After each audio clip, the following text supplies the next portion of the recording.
Imaginad una novela con esta trama. La protagonista es probablemente la escritora más influyente que ha pasado hasta el momento por este podcast.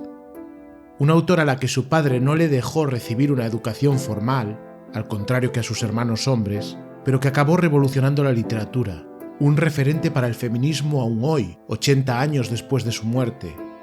¿Pero creéis que este recorrido estará exento de sufrimiento, de depresiones? ¿Y si os digo que acabará metiéndose en un río con una gran piedra en el bolsillo?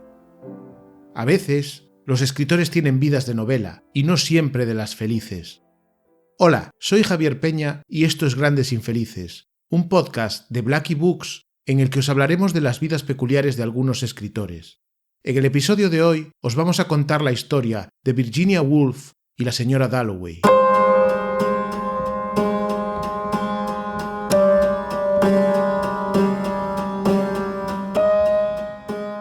La señora Dalloway dijo que ella misma se encargaría de comprar las flores. Es difícil imaginar una frase más trivial para empezar una novela. Gregor Samsa no se ha convertido en un insecto. La madre de Mersault no ha muerto hoy, ni ayer. Aureliano Buendía no está delante del pelotón de fusilamiento. Aquí solo tenemos a Clarissa Dalloway yendo a comprar flores. Su objetivo es preparar una fiesta. Atrás han quedado las tramas grandilocuentes de Dickens o las aventuras exóticas de Stevenson. Estamos en pleno modernismo literario. La técnica está por encima de la trama. Pero no la técnica como un ejercicio estético vacío. A través de una premisa tan mundana como la preparación de una fiesta, Virginia Woolf nos presentará uno de los mejores retratos del Londres de los años 20. ¿Y cómo lo consigue? Penetrando en la cabeza de los personajes con una naturalidad asombrosa, saltando de uno a otro, tejiendo un tapiz tan perfecto que uno se pregunta cómo es posible que coloque todos los puntos en el lugar exacto. Hay que tener en cuenta que mientras Woolf planeaba a la señora Dalloway, estaba leyendo a Joyce y a Proust. No le gustó el Ulises, lo consideraba un fiasco, difuso, presuntuoso. Al acabarlo escribió: «Mi martirio ha terminado, espero poder venderlo por 4 libras». O sea que de alguna forma Virginia quería poner su ejemplar del Ulises a la venta en Wallapop. Pero a pesar de su vehemencia, parece claro que Joyce dejó un pozo en ella.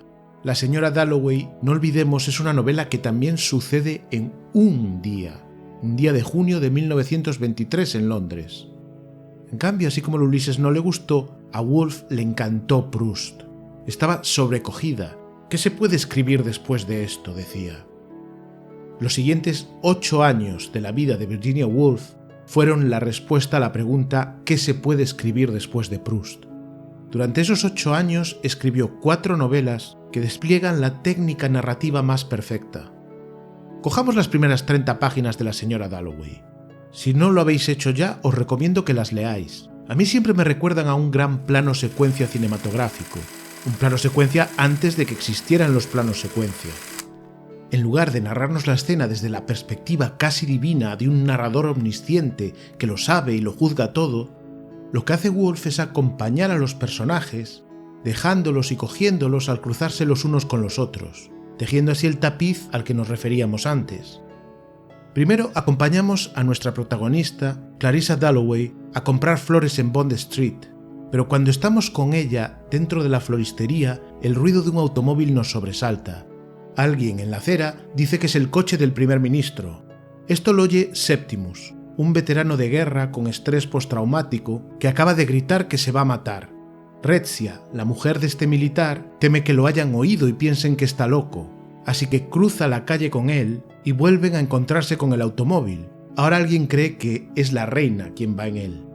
El automóvil arranca de nuevo y lo que marca ahora el rumbo de la cámara de Virginia Woolf es la estela de su tubo de escape. El automóvil se había ido, pero había dejado una leve estela que pasaba por las guanterías, las sombrererías, las sastrerías, a ambos lados de Bond Street.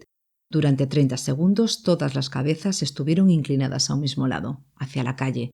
Las señoras, en trance de escoger un par de guantes, por encima o por debajo del codo, de color limón o gris pálido, se interrumpieron, y cuando la frase estuvo terminada algo había cambiado, algo tan leve en algunos casos concretos que no había instrumento de precisión capaz de registrar sus vibraciones. En una taberna en una calleja lateral, un hombre de las colonias insultó a la casa Windsor y esto motivó palabras gruesas, ruptura de jarras de cerveza y un altercado general que provocó extraños ecos a lo lejos, en los oídos de las muchachas que compraban ropa interior blanca adornada con puro hilo blanco para su boda. Observáis la técnica narrativa, cómo acompaña la estela del automóvil por las distintas tiendas y luego se detiene en la taberna y la bronca que allí se monta llega a oídos de los jóvenes que compran ropa para su boda. ¿Os fijáis cómo contrasta el ambiente tabernario con la inocencia simbólica de las jóvenes casaderas y sus ropas blancas? Regresemos al plano ahora, porque el coche se dirige a Buckingham y la multitud se agolpa para ver quién va dentro. Ahora creen que es el príncipe de Gales. Uno por uno la cámara recorre a la multitud, Sarah con un niño pequeño en los brazos, el señor Bowley con lágrimas en los ojos por la emoción de poder ver a alguien de la casa real, la señora Coates que mira al cielo. Entonces la cámara de Virginia Woolf deja el coche y observa el cielo. Allí un aeroplano está escribiendo algo con el humo de su motor. La gente intenta leer lo que pone, Blackso, Crimo, Tofe. Parece una estrategia publicitaria. El avión se esconde entre las nubes. Luego vuelve a salir y Rezia, la mujer de aquel veterano de guerra, Septimus, lo ve desde Regent's Park, a 3 kilómetros del Palacio de Buckingham. ¿Os dais cuenta de cómo los personajes se van moviendo por el mapa y la cámara viene y va? Septimus sigue comportándose de manera rara y una chica, Maisie, pasa por delante de ellos, se asusta y grita. Eso irrita a la señora Dempster, que le da de comer a las ardillas y sueña con ver países extranjeros. Entonces vuelve a aparecer el aeroplano, que se dirige hacia la Catedral de San Pablo, donde un hombre duda sobre su religión. Y ahí este enorme plano secuencia llega a su fin. La escena es tan maravillosa y tan perfecta que la escritora Vita Sackville-West le dijo a Virginia que le había hecho un gran favor, ya que ahora no tendría que volver a Londres. Le bastaba con leer y releer esas páginas porque pensaba que todo Londres estaba contenido en ellas. Todo Londres en junio. ¿No podrías hacer ahora lo mismo con Londres en invierno?, le dijo. Como Vita, en este podcast admiramos mucho ese plano secuencia. Por eso nos hemos preguntado si de forma experimental podríamos hacer algo parecido con los últimos 36 años de la vida de Virginia Woolf. Fijaos que es más difícil. En el plano de Woolf pasan alrededor de 36 minutos. Aquí hablamos de 36 años. Pero estamos hablando del modernismo, ¿no? Se trata de experimentar. Así que vamos a ponernos con ello. Empecemos. Creo que un plano secuencia que cuente la vida de Virginia Woolf debería partir de un momento concreto de su vida. Un momento decisivo para ella, pero también, como veremos, para la cultura británica de la primera mitad del siglo XX. No es nada glorioso, no es una batalla, ni una coronación, ni un discurso parlamentario. Es casi tan trivial como la señora Dalloway comprando flores. Es una mudanza. Nuestra cámara empieza a rodar el 4 de enero de 1905 en un carruaje que lleva a Virginia desde el barrio de Kensington, donde se ha criado, hasta su nueva casa en Bloomsbury, donde ya están alojados sus 3 hermanos.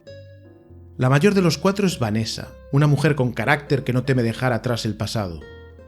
La tercera en edad es Virginia, mucho más frágil que Vanessa, aunque su familia la conocen todos como la Cabra, un apodo que nos ofrece una idea distinta a la de la Virginia melancólica que hemos interiorizado, tal vez por su enfermedad o seguramente por su suicidio, y tal vez por la languidez con la que aparecen las fotos que conservamos de ella.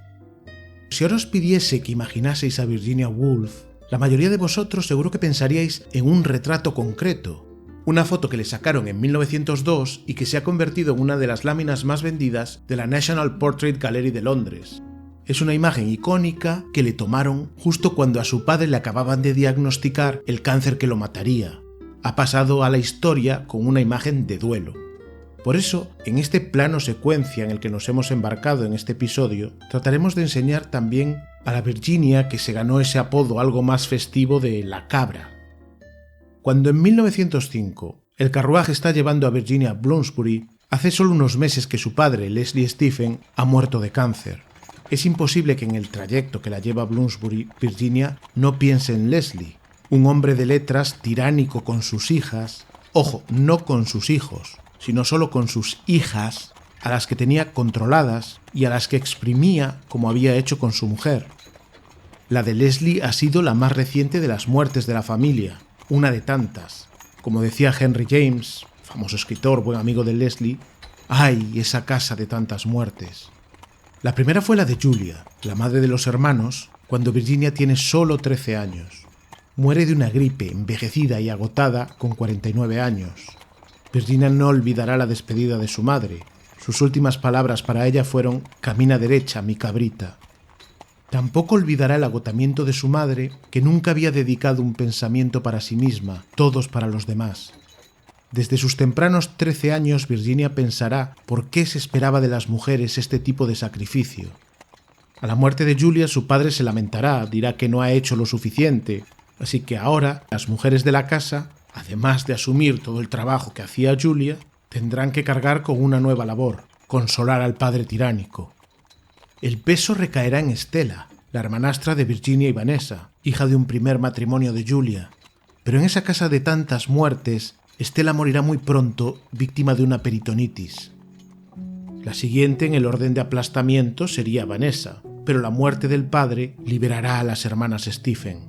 Virginia reconocerá en el futuro que de haber llegado su padre a los 90 años, su vida se habría acabado por completo. Nos habríamos quedado sin la literatura de Virginia Woolf. Por eso la mudanza de Kensington a Bloomsbury es tan importante. Más que mudarse, suponía liberarse del yugo. Bloomsbury es hoy un barrio rico de Londres, pero el Bloomsbury de principios del siglo pasado que recibe la llegada de Virginia ese 4 de enero de 1905 es un suburbio bohemio mal visto por las clases acomodadas. Estamos al final de la era victoriana, solo hace 3 años que la reina ha muerto. La supuesta moral intachable de la era, que esconde los peores vicios en realidad, está a punto de saltar por los aires. Quizás el mayor símbolo del vicio victoriano en Inglaterra sea Jack el Destripador.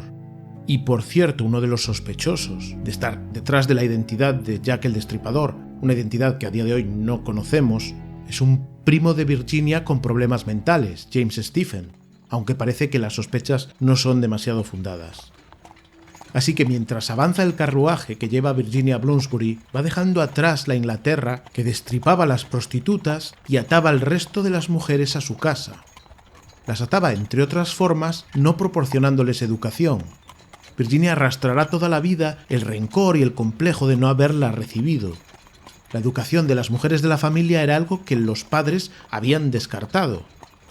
Por las mañanas las hermanas veían partir a sus hermanos a la escuela, mientras ellas se quedaban en casa aprendiendo cosas de señoritas y recibiendo lecciones de canto o piano que les resultaban odiosas. Virginia pronto se rebelaría y comenzaría a cultivarse por su cuenta. La condición de autodidacta y cierto recelo hacia los universitarios la acompañará toda la vida, como a uno de los personajes de la señora Dalloway. Era uno de estos autoeducados que han conseguido su educación gracias a libros prestados por bibliotecas públicas leídos al atardecer después de la jornada de trabajo. Aunque esto a ella le provocaba un intenso complejo, visto desde una perspectiva actual lo único que hace es acrecentar su mérito. Pero de momento sigamos acompañando en el plano a Virginia en su llegada a Bloomsbury. Una de las frases más famosas de Virginia Woolf es esa que dice que para escribir novelas una mujer debe tener dinero y una habitación propia. Así que Virginia acogerá con alegría el piso de Bloomsbury, donde reina la luz y el espacio, frente a la oscuridad de la casa de Kensington, una oscuridad que es el símbolo de la etapa que están dejando atrás. La nueva casa es espaciosa y por tanto ideal para que se empiece a llenar de gente, principalmente de los amigos de Toby, el hermano, que como él estudian en Cambridge. Así que ahora es el momento de que estos nuevos personajes entren en la escena. Entra, por ejemplo, por la izquierda del plano, John Maynard Keynes, posiblemente el economista más influyente de todo el siglo XX. Entra también Edward Morgan Foster, uno de los escritores más populares del Reino Unido, con novelas como Regreso a Hogwarts End o Una habitación con vistas. Entra Lytton Strachey, que será uno de los mejores amigos de Virginia y una de las personas con mayor ingenio de toda Inglaterra. Entra el pintor Roger Fry, que organizará una de las exposiciones más importantes de la historia, Manet y los posimpresionistas, una exposición que transformará el arte en Gran Bretaña. De hecho, la han llamado el Artquake de 1910, un juego con la palabra earthquake, que quiere decir terremoto en inglés. En la fiesta de inauguración de esta exposición, Vanessa y Virginia aparecerán vestidas como las nativas de los mares del sur de un cuadro de Paul Gauguin, con las piernas y los brazos maquillados. Al verlas, muchas personas abandonarán la fiesta indignadas. Porque ese grupo, por supuesto, no sería el mismo sin las dos hermanas, Vanessa y Virginia, las visigodas como las llamaban, porque a su hermano Toby lo apodaban el Godo por su imponente físico. Para las visigodas, que venían del opresivo ambiente de Kensington, resulta extraordinario no ser meros adornos en las reuniones de Bloomsbury, no ser un jarrón chino, sino participantes de pleno derecho. Y en el fondo son mucho más que eso.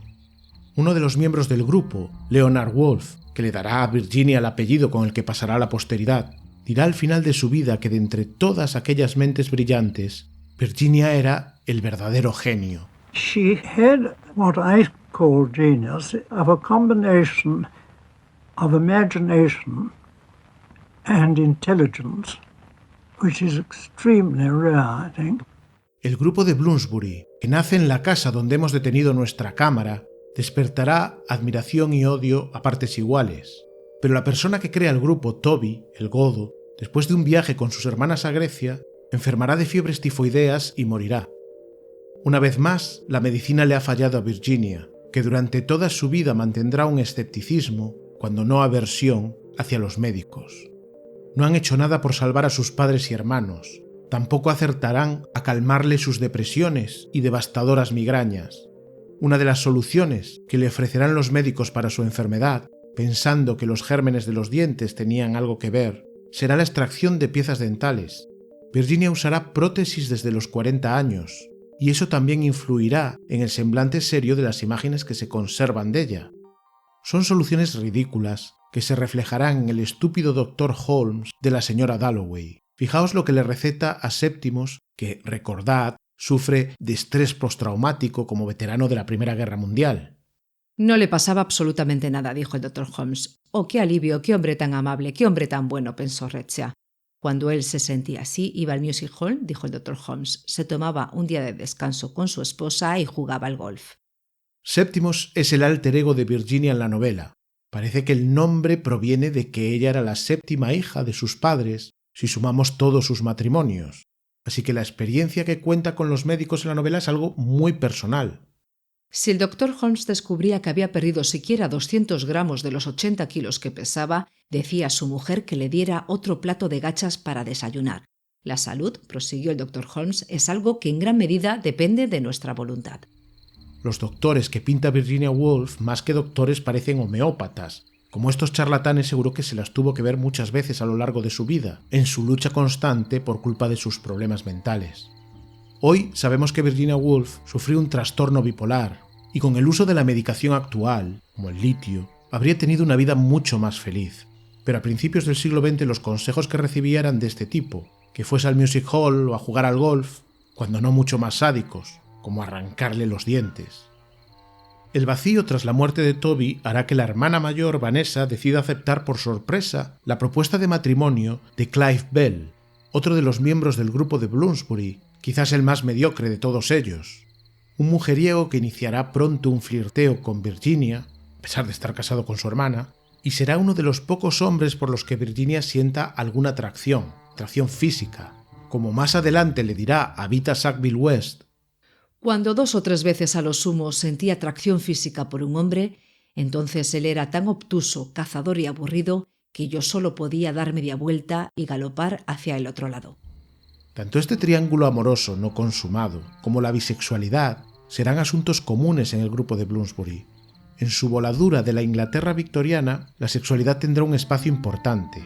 Recordad que nuestro plano, el plano de nuestra cámara, aún permanece en la casa de Bloomsbury cuando sucede el momento que, según Virginia, rompe todos los tabús.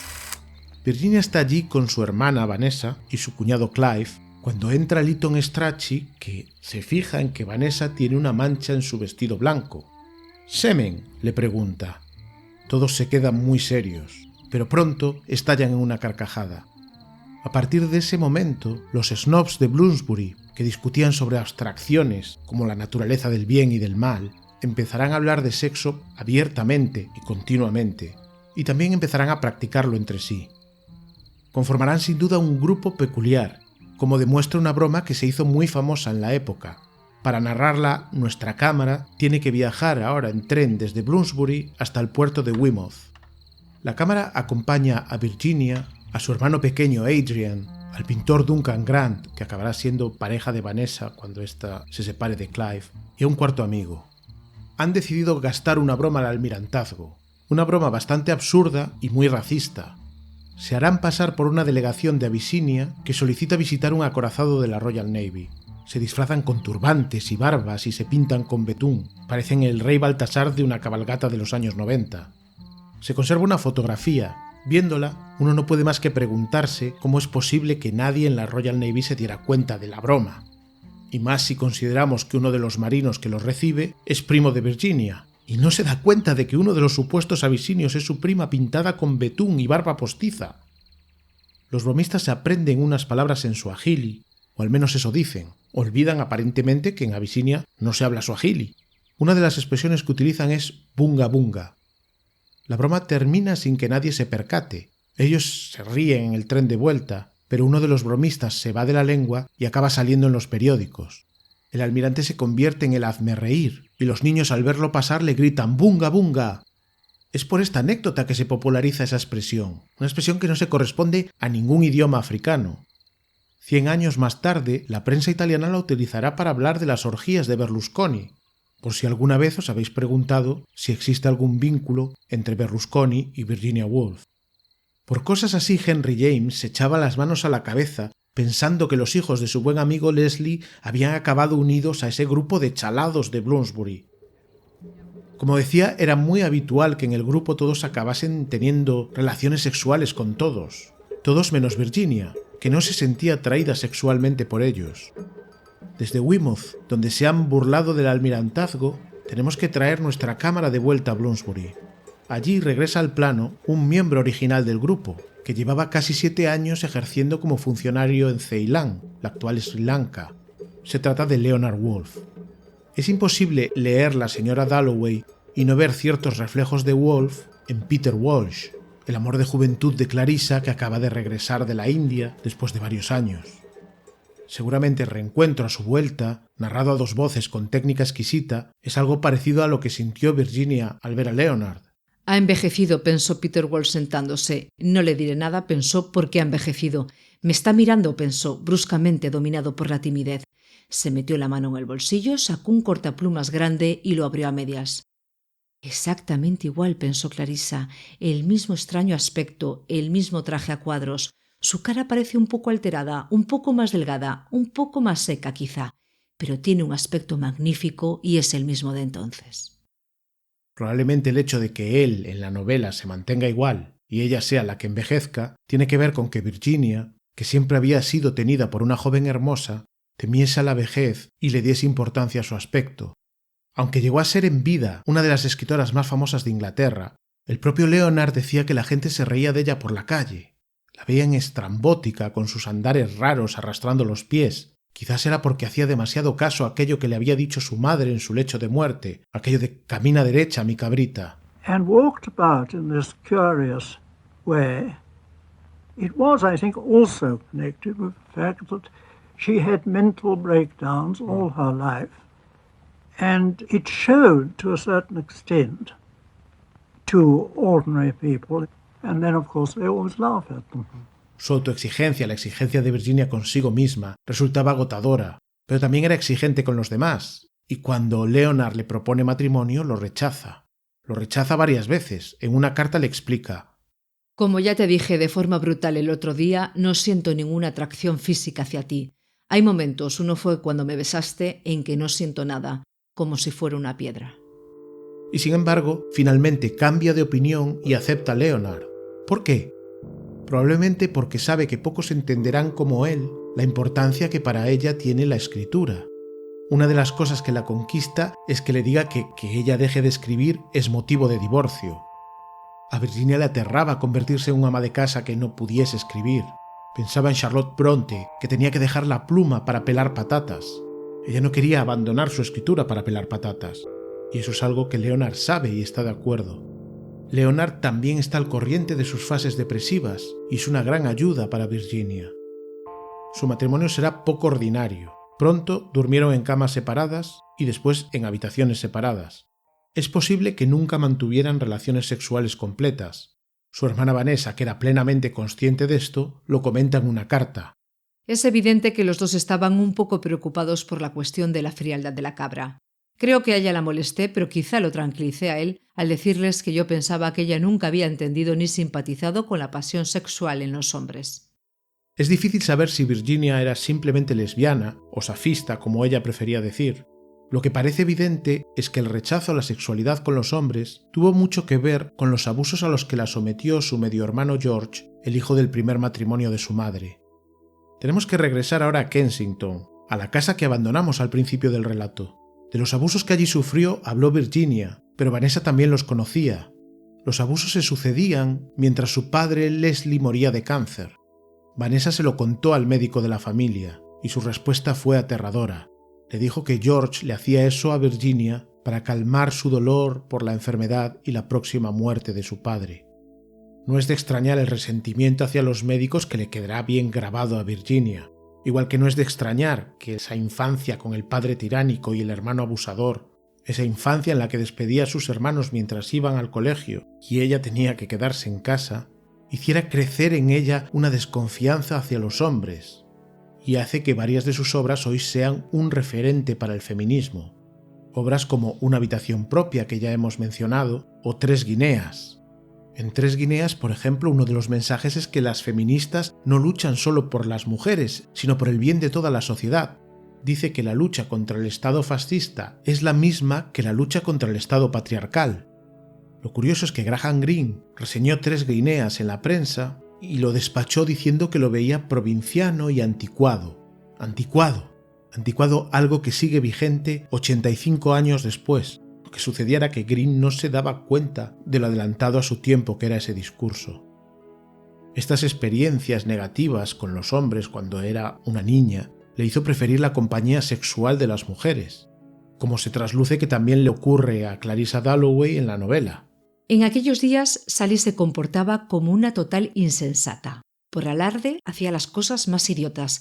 Recorría en bicicleta el parapeto que limitaba la terraza, fumaba cigarros. Absurda, era muy absurda, pero su encanto resultaba avasallador, al menos para Clarissa, y recordaba los momentos en que de pie en su dormitorio, en el último piso de la casa, con una botella de agua caliente entre las manos, decía en voz alta: «Sally está bajo este techo, está bajo este techo». El amor más pasional de su vida fue por la también escritora Vita Sackville West, una aristócrata que daría pie a una de las novelas más arriesgadas y modernas de Woolf, Orlando. En Orlando cuenta la historia de un protagonista que va saltando de un sexo a otro a través de los siglos, un personaje que desmonta todos los prejuicios en cuanto al sexo, el género y el amor, y que está basado directamente en Vita, algo que para Vita supuso un gran elogio. Vita era una adelantada a su tiempo. Su marido Harold era homosexual y ella era lesbiana, y disfrutaban de una relación muy asentada y fructífera. Pero aunque entre ellos está todo claro, Harold se asusta cuando se entera de que mantiene relaciones sexuales con Virginia. Le dice a Vita: «Ten cuidado, eso no es jugar con fuego, es jugar con gelignita». Porque Harold conocía las frecuentes crisis que tenía Virginia, que tenía desde niña. Fueron especialmente graves después de la muerte de su padre y tras ser sometida a los abusos por parte de George. Sufría alucinaciones, escuchaba a los pájaros hablar en griego y veía al rey Eduardo escondido entre los arbustos gritando obscenidades, algo parecido a lo que le pasa a Septimus en la novela. Un gorrión encaramado en la verja ante él pió «Septimus, Septimus» 4 o 5 veces y siguió emitiendo notas para cantar con lozanía y penetración, en griego, que el crimen no existe.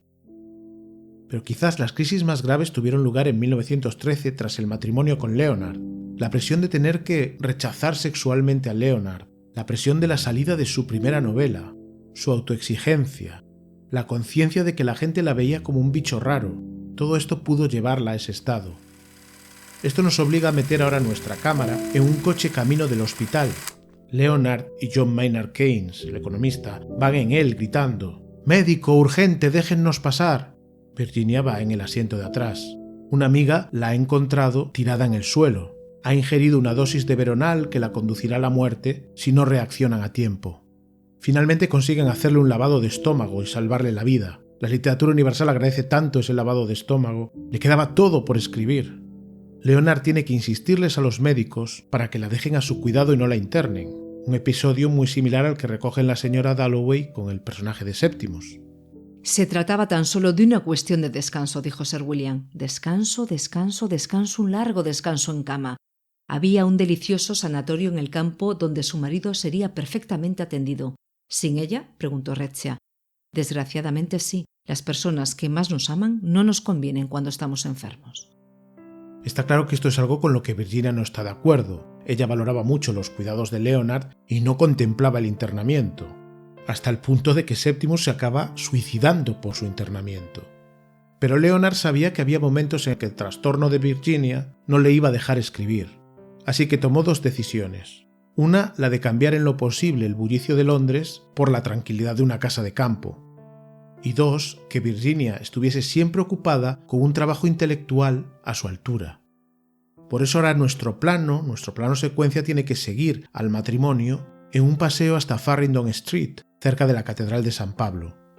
Allí encuentran una tienda que vende pequeñas imprentas con un libreto de unas 16 páginas para aprender a usarlas. Se llevarán una a casa y ese será el inicio de la editorial Hogarth Press. Una editorial que en principio conforman solo ellos dos y en la que publican sus pequeños relatos, pero que acabará publicando algunos de los autores más importantes del siglo XX. Por ejemplo, la primera edición de La Tierra Baldía de T.S. Eliot, a decir de muchos el poemario más importante del siglo, se editará en Hogarth. Más adelante también publicarán a Auden, y aunque les ofrecerán el Ulises lo rechazarán porque les parecerá demasiado largo. Tened en cuenta que deben componer las páginas a mano, una por una.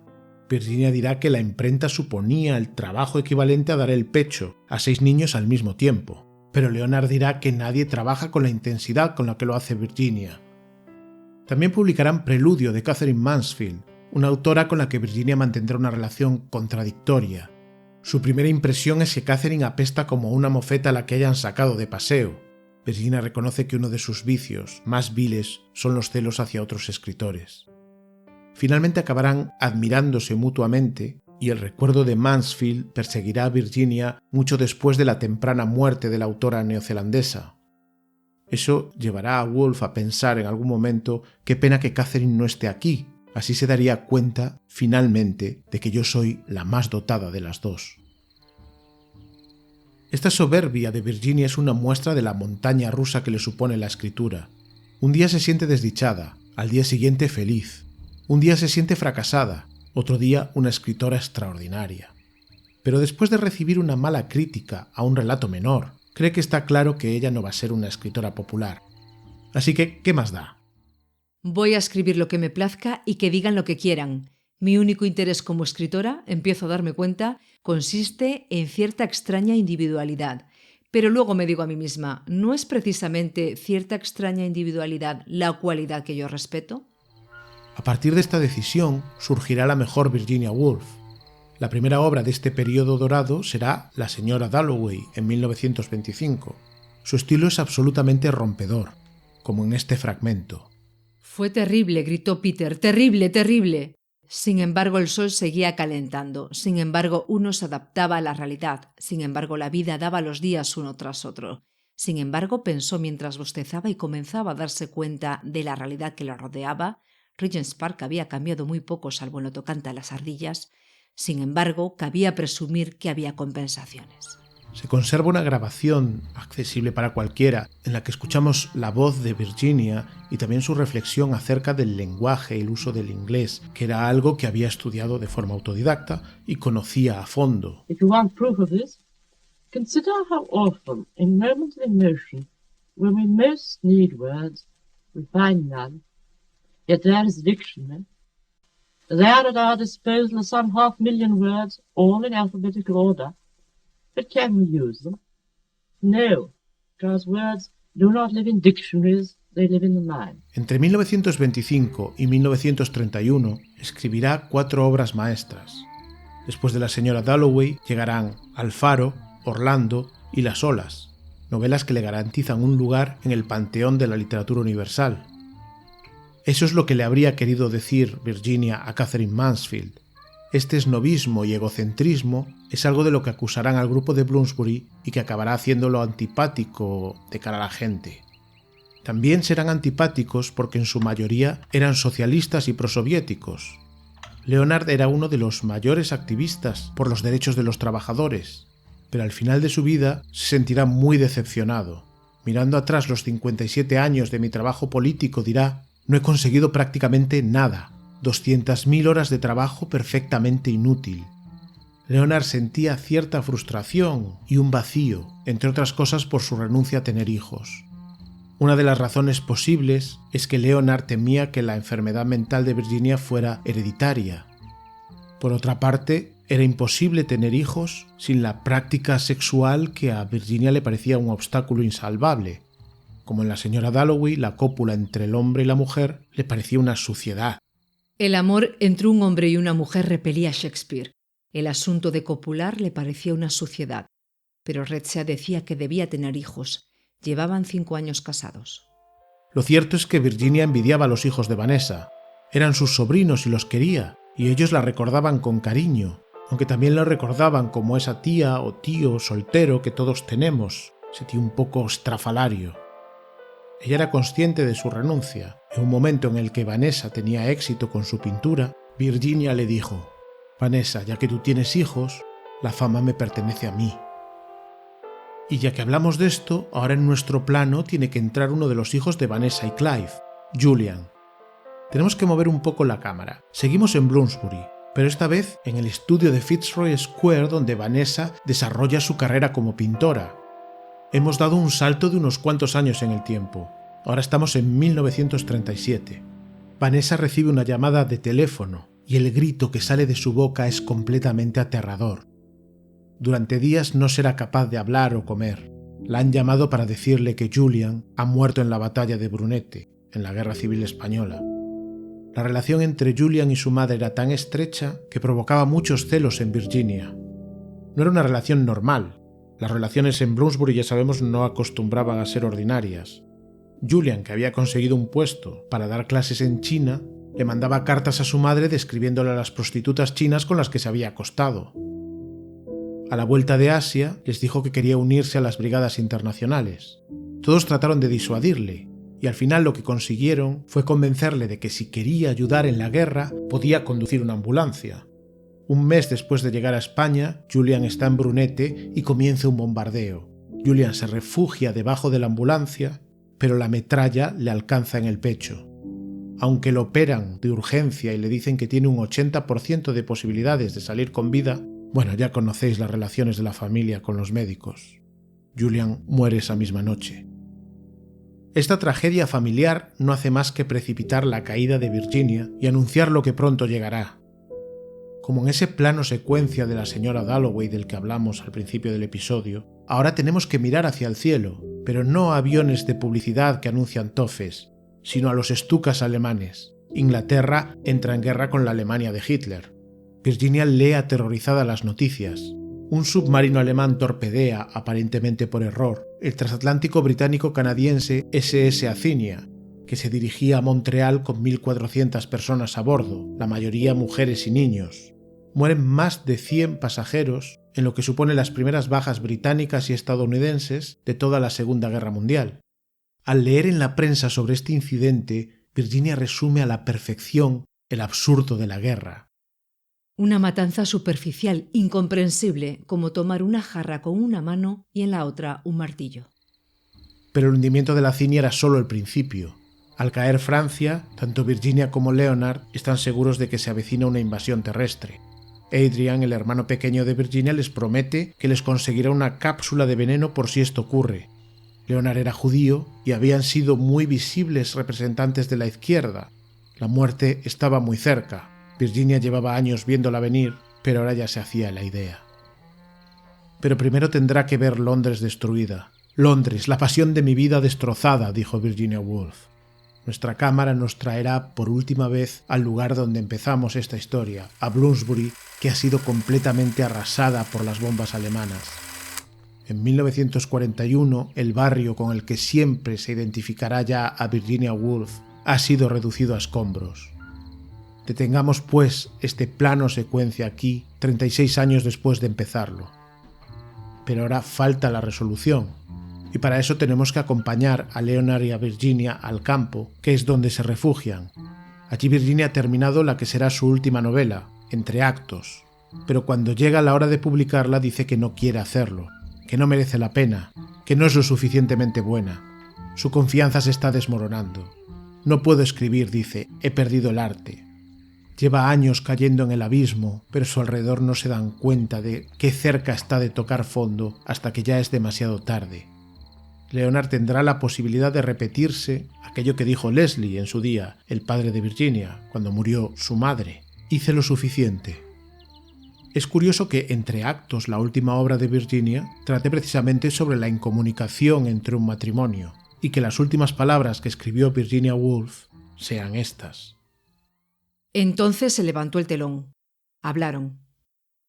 El 28 de marzo de 1941, Virginia abandonó su casa de campo. Un par de vecinos de la zona la vieron dirigirse al río. Parece que esta forma de morir la ha barajado durante algún tiempo, o al menos de eso da la impresión en este fragmento de la señora Dalloway. Fueron a Hampton Court en lo alto de un autobús y gozaron de la perfecta felicidad. Allí vieron las florecillas rojas y amarillas en la hierba, como lámparas flotantes, dijo Septimus, y hablaron y parlotearon y rieron, inventándose historias. De repente, Septimus, cuando estaban junto al río, dijo: «Y ahora nos mataremos». Aquel 28 de marzo, Virginia se había vestido con un abrigo aparatoso e introdujo en el bolsillo una pesada piedra. Luego se sumergió en el río Ouse. Uno de sus sobrinos contó cómo de terrible debió de ser para ella la experiencia, porque era una gran nadadora y el instinto siempre es el de salvarte. It was an extraordinary, cruel, self-inflicted death, because she could swim very well, and the instinct of a person drowning must be to save themselves. No encontraron su cuerpo hasta 16 días después. Le había dejado una carta a Vanessa y otra a Leonard que encoge el corazón. Queridísimo, estoy segura de que me estoy volviendo loca de nuevo. Siento que no podemos superar otro de aquellos terribles tiempos y no voy a recuperarme esta vez. Empiezo a oír voces y no me puedo concentrar. Por lo tanto, estoy haciendo lo que me parece mejor. Tú me has dado la mayor felicidad posible. Has sido en cada aspecto todo lo que se podría ser. No creo que otras dos personas hayan sido más felices hasta el momento en que sobrevino esta terrible enfermedad. Ya no puedo enfrentarla. Sé que estoy destrozando tu vida, que sin mí podrías trabajar. Lo harás, lo sé. ¿Te das cuenta? Ni siquiera puedo escribir esto correctamente. No puedo leer. Lo que quiero decir es que te debo toda la felicidad de mi vida. Has sido totalmente paciente conmigo e increíblemente bueno. Quiero decirte que todo el mundo lo sabe. Si alguien hubiera podido salvarme, habría sido tú. En mí no queda nada más que la certidumbre de tu bondad. No puedo seguir destrozando tu vida por más tiempo. No creo que dos personas pudieran haber sido más felices de lo que nosotros hemos sido. Leonard enterró las cenizas de Virginia al pie de un olmo cerca de su casa de campo. Había allí dos grandes olmos que entrelazaban sus ramas y a los que ellos llamaban Leonard y Virginia. Solo 2 años después, en 1943, un vendaval echó por tierra uno de los olmos. 10 años más tarde, el otro se secó. Los olmos, como los escritores, acaban muriendo, pero la gran literatura, como la de Virginia Woolf, es eterna.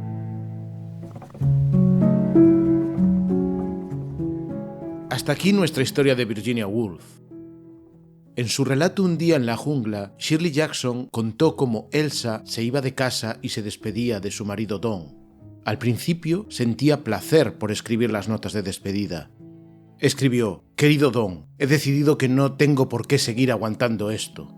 Pero luego rompió la nota y volvió a escribir: «Don, ya he tenido suficiente, me voy». Pero rompió también esta nota y volvió a escribir: «¿Sabes qué? Ya no voy a soportar esto más tiempo». Pero también rompió esa nota y volvió a escribir: «Querido Don, sé que seré más feliz en cualquier otro lugar».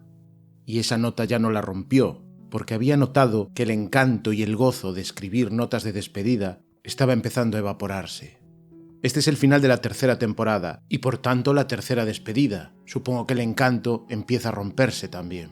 Veremos si seremos más felices en otra parte como Elsa o si volvemos en una cuarta temporada. Mientras tanto, recordad que la suerte es que las historias no se acaban nunca.